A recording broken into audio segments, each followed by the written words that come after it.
Harbor Chapel will be the only new one, I believe, when it Harbor Chapel. But there's a red light there now. So, that is Sam? Yeah, for now. Mr. Brown. So this is starting basically there at Warpath and going up to 81, is that correct? Correct. Okay. Is there any plans to connect from 11W over to there? Not at this time. We're out on that. No, there's no plans, but I would. No plans, okay. That's for a different forum, yeah. As far as community input on this, recently we just found out that there was a meeting where this moved ahead and some of us didn't know anything about it. Have the folks that are going to be affected been contacted in any way yet? We're in the process of doing that now. That's currently happening. Right. They'll receive a written letter in the mail, talking a little bit about what to expect when they come to the meeting. Okay. Kind of outlining the purpose of the meeting. Okay, and so from where we're talking about at Warpath Drive up to 81 is approximately $140 million. Does that sound right? Yes. 90 and Yeah, 90 okay. in phase one, and Right. about 50 in phase two. Is that all state money, or will there be any local No, funding? it's mostly federal funding. All federal money. Not all, mostly federal funding with some state match. Okay, thank you. Commissioner Stanley. Thank you, Chairman.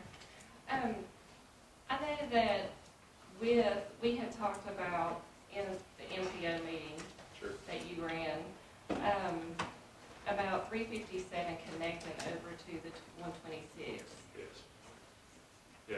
Is that, The project? well, I hope that it will be, Sure. due to the school and some safety studies being done. Yeah, so currently I know the county and the MPO has requested us to start a study to identify the purpose and need for a potential road going from exit 63 and I-81 over to 126.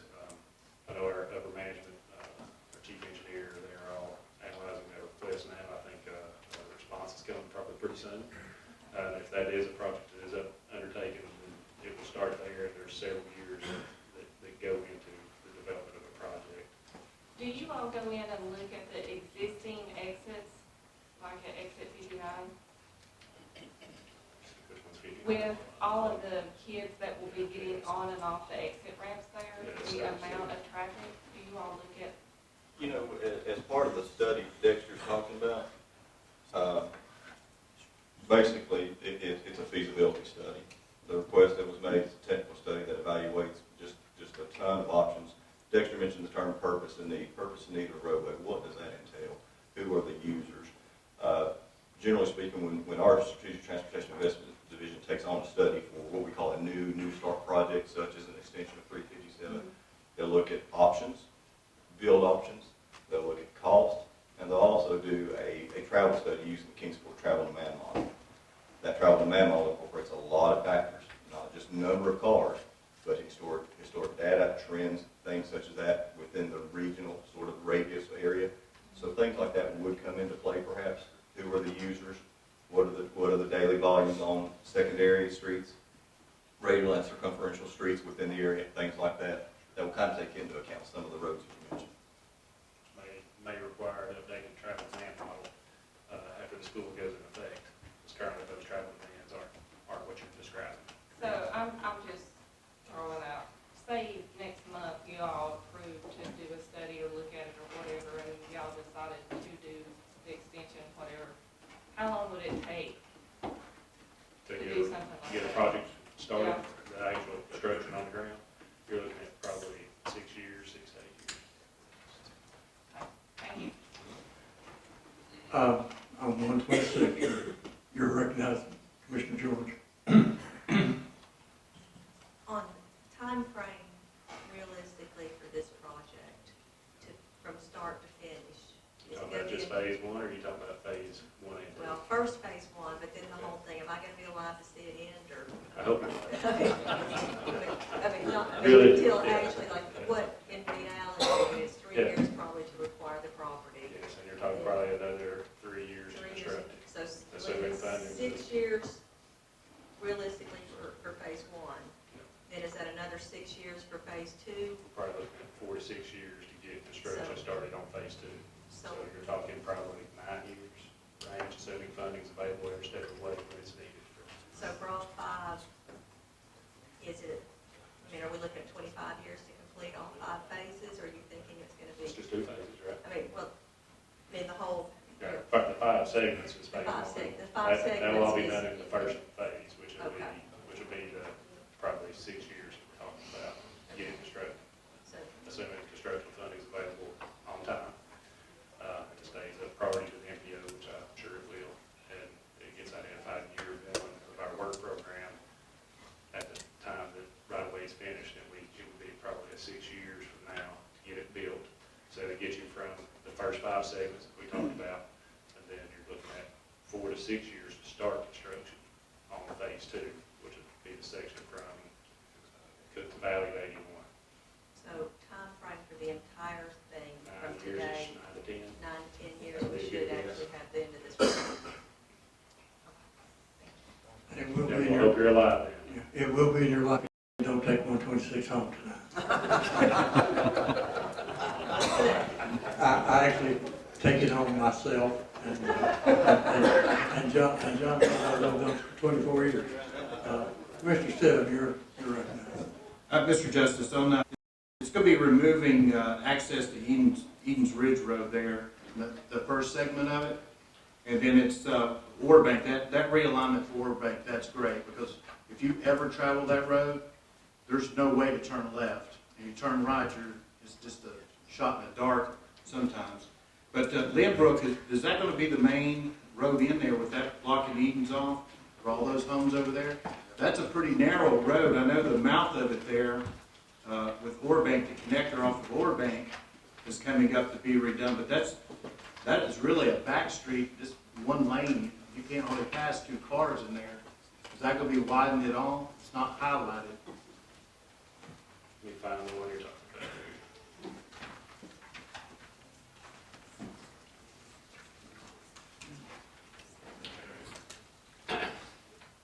It shows the Warbank Road connector. Yeah, I'm trying to find the slide so I can get it up where everybody can see it.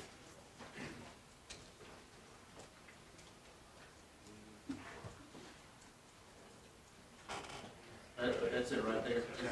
That Lynbrook Lane is really Right here. a very narrow back street that you see there. And where it connects on the Warbank Road, if that's going to be a higher traffic volume, if that's going to be servicing all that subdivision over there, is it going to be widened at all? So Eric is saying, based on his coordination, we'll be discussing as we move towards construction, coordination with the city on how best to serve those needs around that. Did you hear that? Yes. Gotcha. Thank you. Commissioner Morrell, you're recognized. Thank you, Mr. Chairman. Gentlemen, I was just wondering, I heard you say appraisers, and I'm just wondering, when a road project like this starts, does the state or TDOT, do they bid out to a appraisal firm? And I just wonder, is the local real estate, market, or appraisers, do they get a chance to bid on this? We have a list of approved appraisers that are on a panel.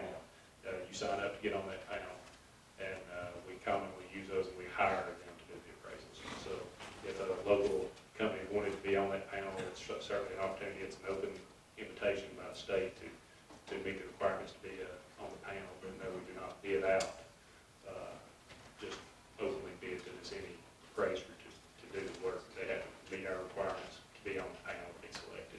And every few years, we revisit the panel and new appraisers are added to the panel as we go forward. So the local companies have an opportunity to get on the list and place a bid for the job. They have the opportunity to get on the panel to be appraiser for us. Certainly, they would have to submit their requirements when our headquarters office solicits that. At the time they solicit it, submit their requirements, they get reviewed. So we don't hire them based on the job. So you don't get on the panel based on this one job. You get on the panel and be an approved appraiser that we can use on any job within the area that you want to work in. Reason why I said I was wondering about that. You know, as these folks are Sure. going to lose their home and go to another home, you know, it's probably in their favor, and they probably feel better about it, you know, if it's some appraisal company that's within the Tri-City area here instead of being from out of state or something like that. I do know that because of the number of properties, one of the things that when we talk about 270 properties, I'll be honest, last month was my 20th year at the Department of Transportation. I spent, as Mayor knows, 15 years of project management, did a lot of projects up in this area. Yak Creek Road in Elizabeth was one of the biggest projects I ever worked on, 160 properties. That engulfed our entire floor of right-of-way staff for a long period of time, but we're talking about almost double here. One of the things that we have to do in that instance to ensure we maintain our project schedule, balancing out workload, is we had to hire an actual pretty good number of appraisers, and we talk about 270 properties, to be able to handle all that in a timely manner. So subsequently, we've got multiple review appraisers to be able to maintain that workload as well. But rest assured, I do recall kind of flipping through the names and my involvement right away through the years. I do see quite a few names that have worked on many TDOT projects for many, many years. All have been very good for your appraisers to work with over the years, very reliable work. So I would submit to you that From the East Tennessee area. most of them are, yeah, that's correct. Thank you. Mr. Jones, you're recognized. You had a MPO meeting last week or so on Highway 36, Yeah, we attended the NPO. and some of us weren't aware of that going on. Can you give us, are you prepared to give us a brief update on Highway 36? Sure. That was a regular scheduled NPO meeting that we regularly attend. I think the NPO happened to be voting on the cross section that was desired for that area. I guess they were looking at two different scenarios. I'm trying to get from memory. Mr. Albright may be able to tell you for sure what the two things were. I think one of them was a 5-lane section with no shoulders and sidewalks, and the other one was a 5-lane section with shoulders and no sidewalks. So there was, Yeah, we selected shoulder instead of circle. yeah, Excuse me, I'm sorry, got it back. sidewalks. Sidewalk. Yeah, the NPO voted to select a 5-lane section with sidewalks and no shoulders. From 81 to 75? Yes, which matches the same typical section that was used in the neighboring property or project, except this one has sidewalks and the other one doesn't. It has 5-lane with no shoulders, no sidewalks. And what kind of schedule are we looking at for that That's section? the project. Yeah, so currently, that project has been funded, like I say, in we technically have 3 phases. The preliminary engineering and environment phase, right away. Very early on, we actually split up the design and environmental phase. So it has been funded for environmental studies. That's ongoing right now. I believe it's in year 2 of our work plan to go into the preliminary design phase. So assuming everything stays a priority with the NPO, it should move up into year 1 next year for actual start the design phase. And we're looking at a 2-year probably window to do the design after that. And then as long as the funding keeps coming in and it keeps getting made a priority for the NPO, and the rankings keep coming in high, we move into right away, and that's probably a high number of properties there as well. Probably be a 2 to 3 year right away phase, very similar to what's going on here. So we're still really early in that project.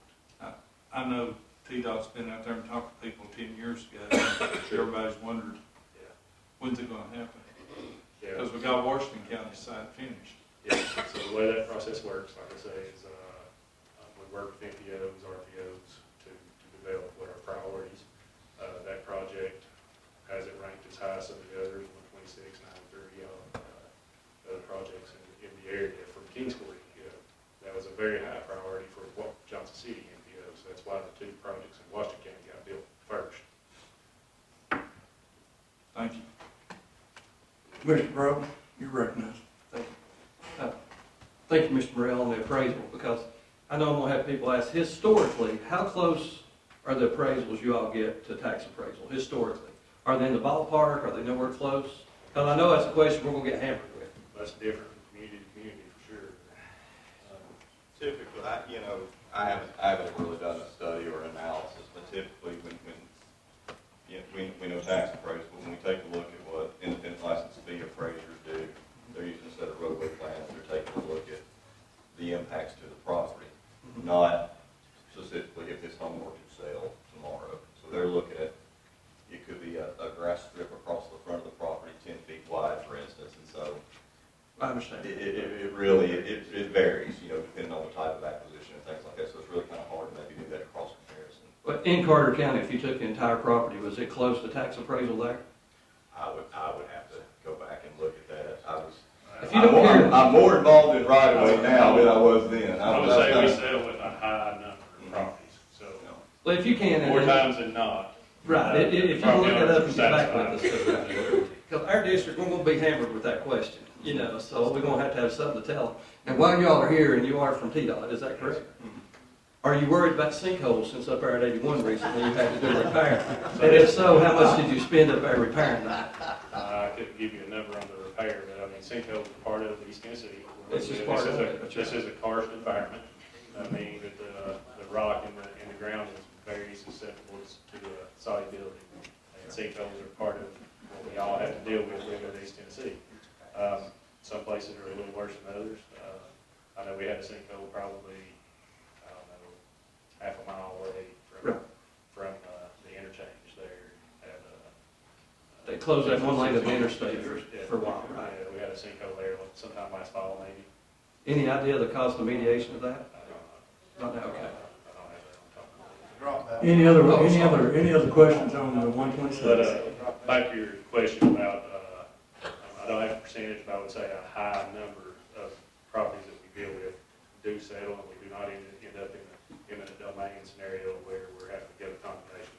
That is the exception, not the rule. So I find that everybody's sentimental. You have sentimental attachment to some properties, and you're not going to be happy. But generally, most people are satisfied with the financial end of the process. Mr. Crosswhite, thank you. Thank Mr. you, Mayor. Crosswhite. Do we have any plans to finish 126 up this way? This is bad, up this way. Going towards There's not an Bruce. identified project. I know there's been They're some. putting in a water line, and it's really bad right now, so starting all the way around the curve and going all the way through Bluntville. Yeah, I drove it You just got 2 minutes extra ago on the time? way, and you hear a road on it, and check Yes, it sir, out. if you got extra time, just go through and fix that. We appreciate Yeah, it. we'd have to look at the researching schedule. I'm not. It's familiar with scheduled where we for are on that. 2020. 2020, so you're all right. All right, thank you. Yeah, no problem. I can't tell you January, December, but it's 2020. Any other questions on 126, on State Route 126? Gentlemen, I appreciate your versatility. You've been taken all over the lot. It takes a team, it takes a team. Well, we appreciate you working with us, and I just know this is going to happen in my lifetime, John. Been with us since, Bill Albright, thank you for being here. I just want to mention one thing. We're getting a lot of people come in our office and calling about the boundaries. Right, these guys will have plans there at the meeting in mid-June, so they'll have the drawings, plans to look at, so you can specifically look at, where if you have property affected, you tell people that do where the boundaries are and where they will be when they're on. And that would be at Civic Auditorium in June. I'd also like to say, we had public design meetings, and while not every affected property owner came to those meetings, a lot of them did, and a lot of them were fairly aware of what's going on with the property owner. So for most of it, it should be a surprise. So it's been a continuing project, like you say, since context sensitive design. Folks have had, it's on and off, and we have new folks move in. So thank you so much, Dexter. John? Thank you. Really appreciate the help. This is the best update we've had since I've been in county government. So thank you for being here. Okay, we'll remain in recess. No, we won't. We have appointments to the Sullivan County Library Board. And so we're back in session. We have an Order confirming appointments to the Sullivan County Library Board, whereas the Sullivan County Library Board recommends in favor of making the following appointments and reappointments to their board. Carney Ingram, reappointed, term 2019-2021. Paula Mullins, reappointed, term 2019-2021. Travis Smithson, appointment. His resume is attached to and in your packet, term 2019-2021, replacing Lois Cox. You've heard the names, the appointment of the board, at the recommendation of the board. Floor is open for a motion for approval. Commissioner Cross moves, second. Commissioner Wood, Commissioner George. Any discussion?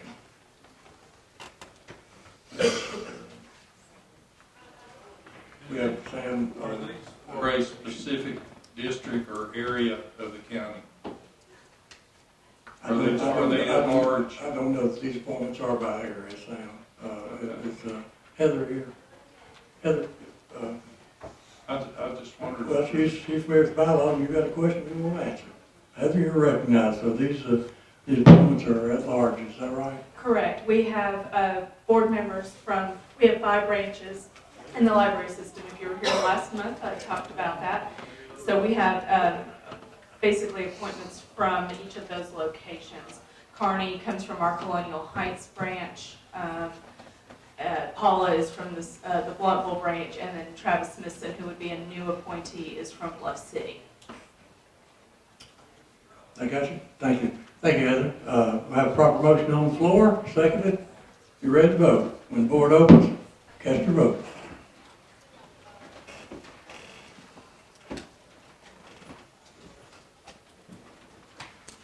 Has everyone voted?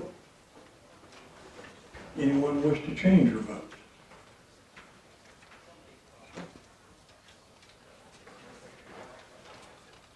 Madam Clerk, take the vote.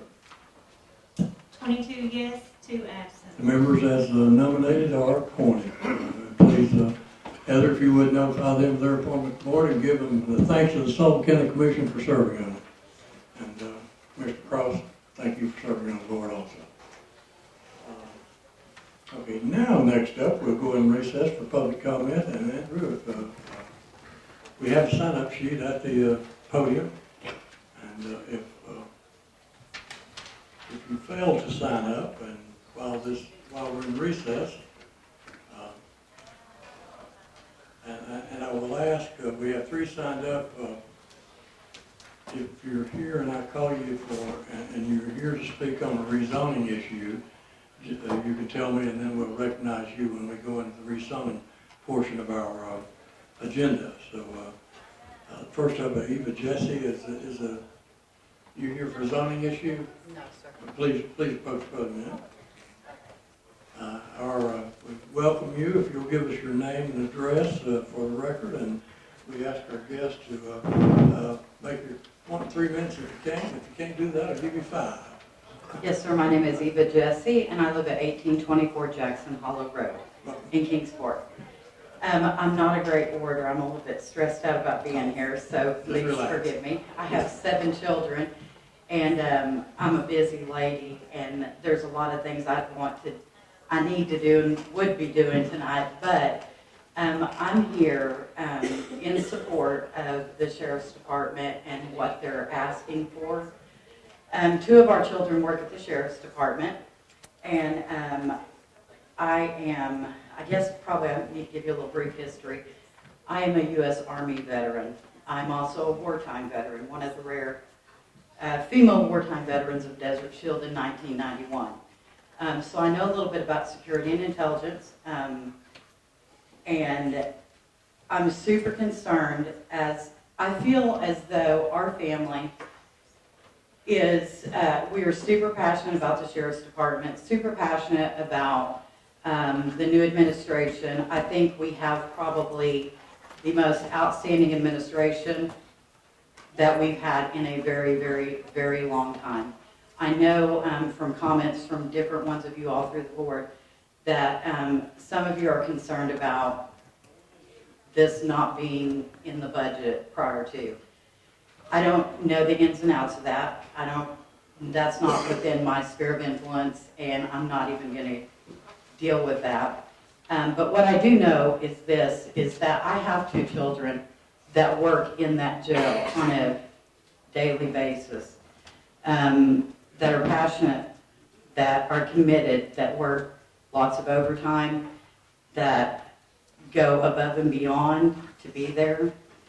And I am concerned about the safety of my officers. I am very, very, very concerned about my children. I've taken one of my children to the ER with a cracked septum already, who had a cracked septum because of an altercation with an inmate when he got to work, and he stayed 12 hours and pulled his shift because he wouldn't leave, because that would have left his crew short.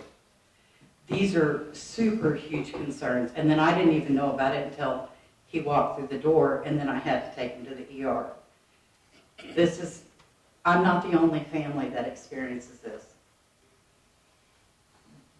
I'm sure these men behind me here represent our fearless leaders, can tell you countless stories of these. But what I want you to see tonight is a family. These are my children that I'm sending to work. I talked one of them out of going into the military because I was assured he would be in a war zone immediately, but he's already in a war zone. I understand that there's protocol to a budget. I get that. I really do. I understand that. I have a major in business, and I'm also in nursing and medicine. So I understand that there are protocols.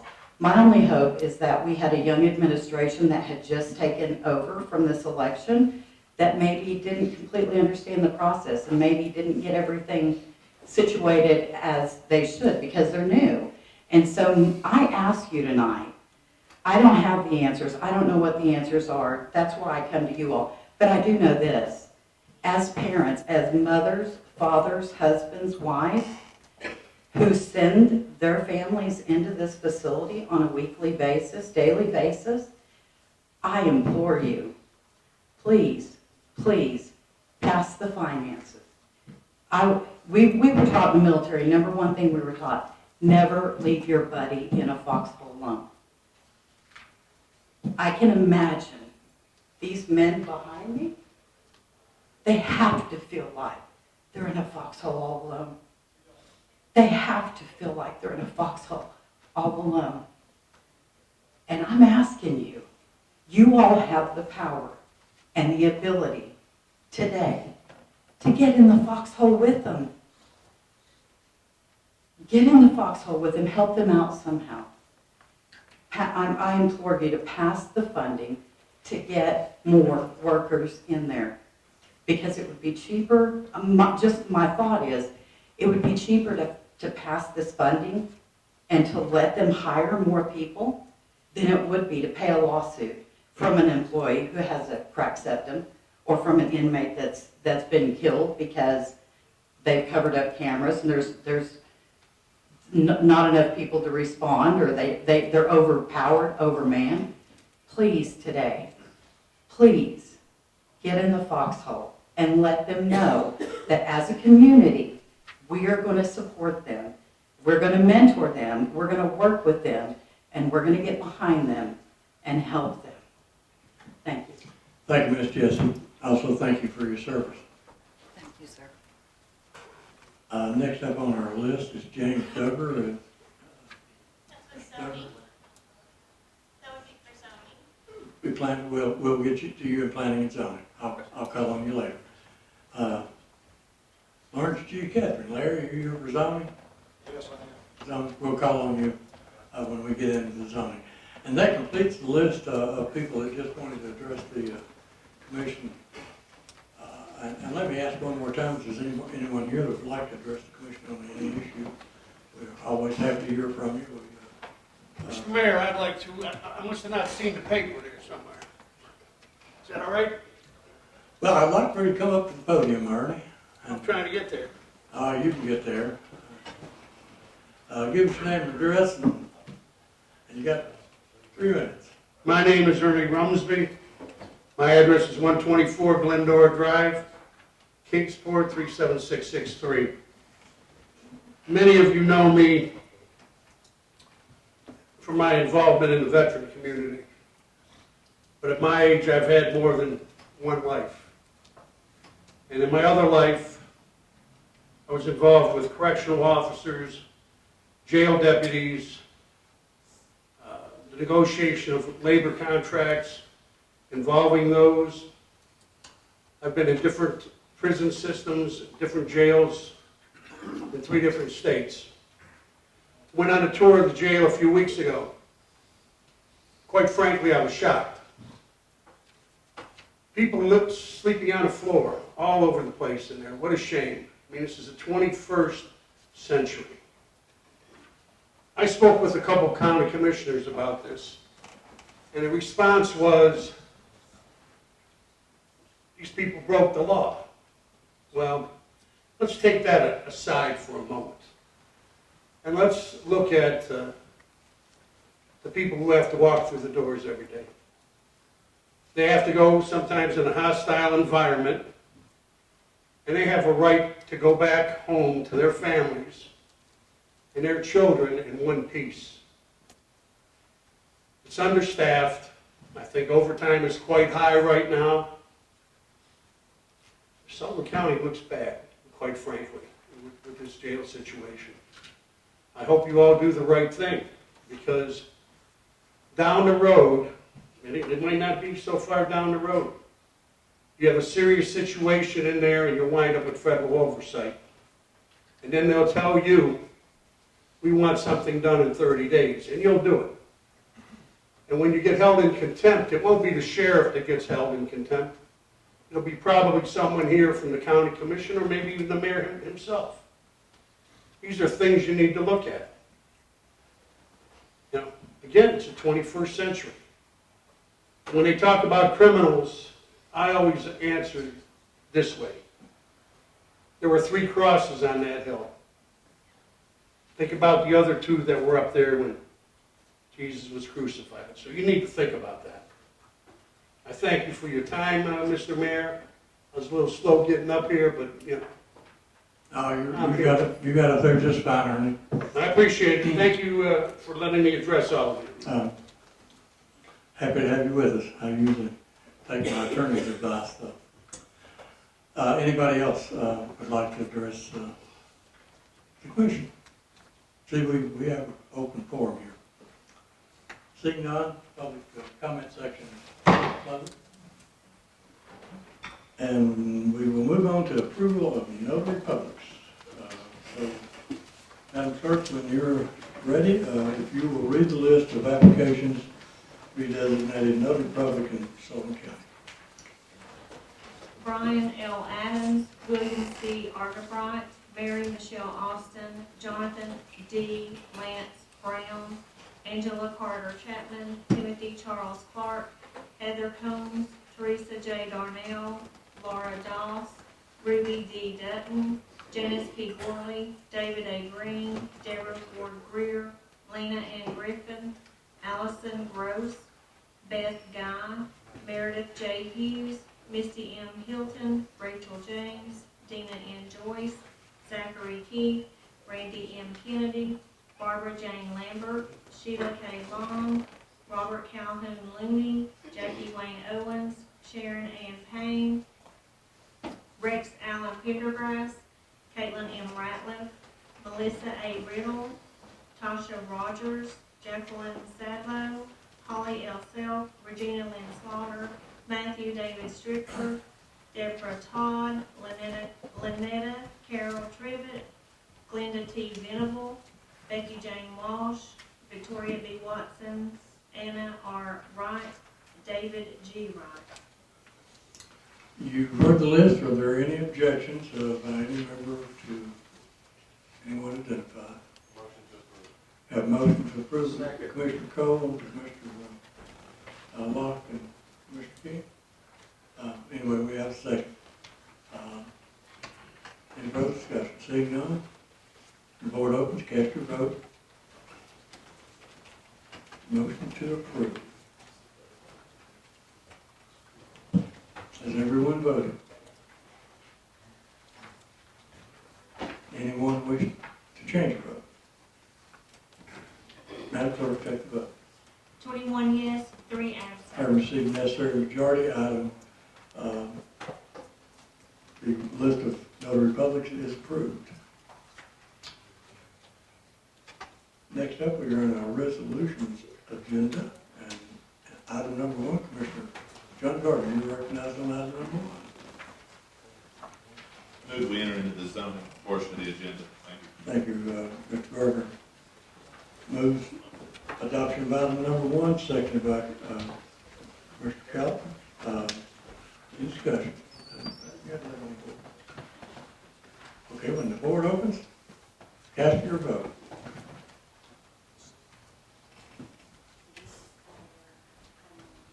Item number 1.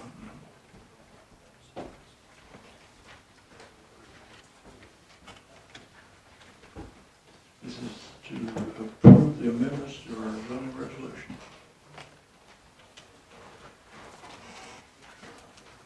Has everyone voted? Anyone wish to change their vote? Madam Clerk, take the vote. 23 yes, 1 I absent. received necessary majority. Item number 1 is adopted, and we will now recess for the presentation by Ms. Torrey, who is already at the podium. Ms. Torrey, you're recognized. Okay, thank you so much. You should have your zoning packet. Hopefully the PowerPoint will come up. But if you'll follow along, we have 3 rezoning requests, and all of them went to the Sullivan County Planning Commission. The first is from James Duggar. His request is to rezone a portion of the property he recently purchased at 1674 Weaver Branch Road in Piney Flats. Oh, and then that's me. Okay. That is the original parcel outline. He is requesting to rezone half of it. In your packet, it should be highlighted. As you can see, everything around it is zoned A1, which is general agricultural, single family. And he would like to rezone a portion of it for a neighborhood business that he's relocating to Piney Flats. And it went to our planning commission last month. In your packet, you should have the survey that was added later.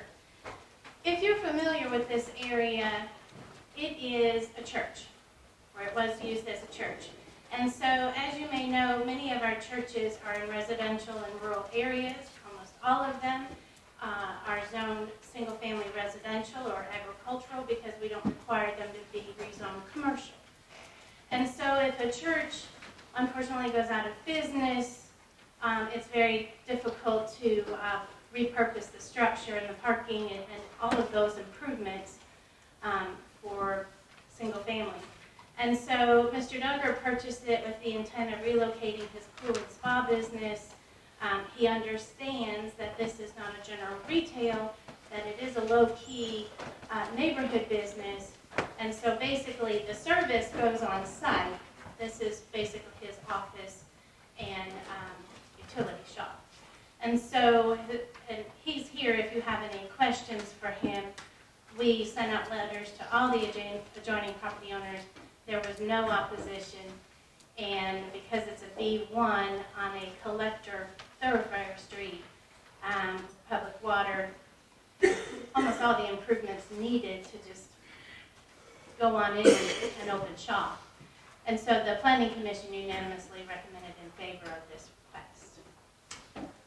You heard the explanation. Any questions for Amber or Mr. Duggar? He's here. Commissioner King, I've got a question for Mr. Duggar, please. Yes. James Duggar. I spoke to you a couple times, and I just want to make sure that you know what kind of neighborhood you're moving into to put your business in, and the kind of neighbors that you got all the way around you, especially the one that's right across the road. He's kind of shady, and if I was you, I'd be well aware of what kind of environment you're moving into. Yeah. I've met a few of the neighbors, including you. No, I really like the area. My ideal for that property is generally the property directly behind it is owned by Mr. Gary Phillips. I've been in contact with him trying to purchase about 4 acres back there with the anticipation of building a home and using the other residential lot that's beside my lot as a road to go up there to it. So our business is really low key, which I think Mr. King's probably seen here in the last couple months that we've been working on the building and trying to get things up and organized. So we have a lot of intentions for a lot of improvements. You know, we've been kind of holding back. We've done a few things here and there, but we've got some siding going on the building and just really want to make it look nice for the neighborhoods and build a home there and bring a family there. Just to emphasize again, he has come in, the church had kind of got ran down, and my property, that's my driveway right straight across from him, and I was just messing with him. But anyway, he has come in, and the church had got, you know, in some despair, I guess would be the best word for it, and he's come in and cleaned it up and built a fence and has done a lot of improvements to it, and you know, that's what we need in that neighborhood, is something that, you know, we can all be proud of and, you know, welcome to the community. Thank you very much, Mr. King. Thank you, Mr. King. Mr. Morrell, you're recognized. Thank you, Mr. Chairman. Amber, this is more or less a question for you. Just wondered, is there any current deed restrictions on that property that would keep it from being used for this? Not that I'm aware of. It's not within the subdivision. Yeah. Thank you. Any further questions? See, now I believe you're ready to vote on this. Comes to you with a positive recommendation by the planning commission and some of the staff. When the board opens, we don't need a motion. The board opens, so cast your vote. On item application number 1.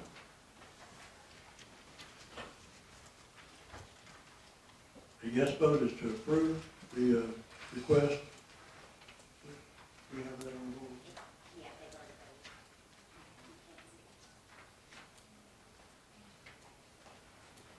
Well, that was item number 1 on the application. When you had that. Huh? Yes. Yeah. Okay, we've got a little technical difficulty. Excuse us just a moment.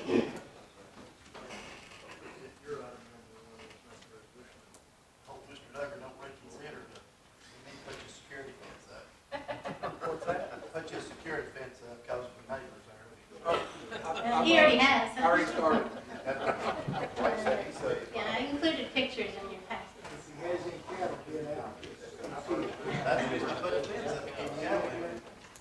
We're going to put that back on the board once more, item number 1. So I think we can clear that off.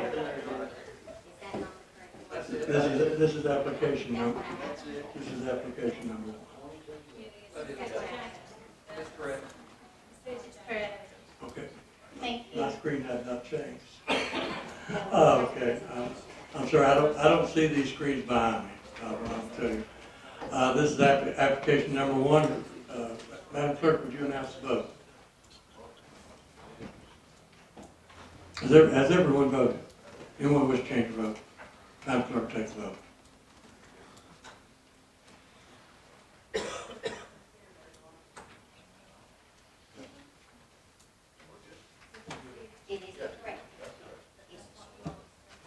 We have a problem one up there, yes.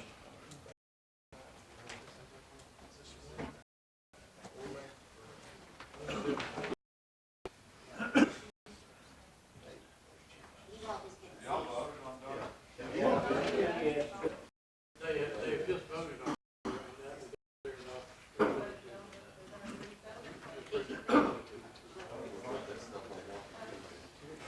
we're having a little. Application number 1 is, we got to take a vote.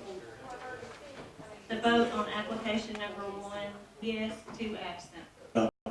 Now we're up to application number 2.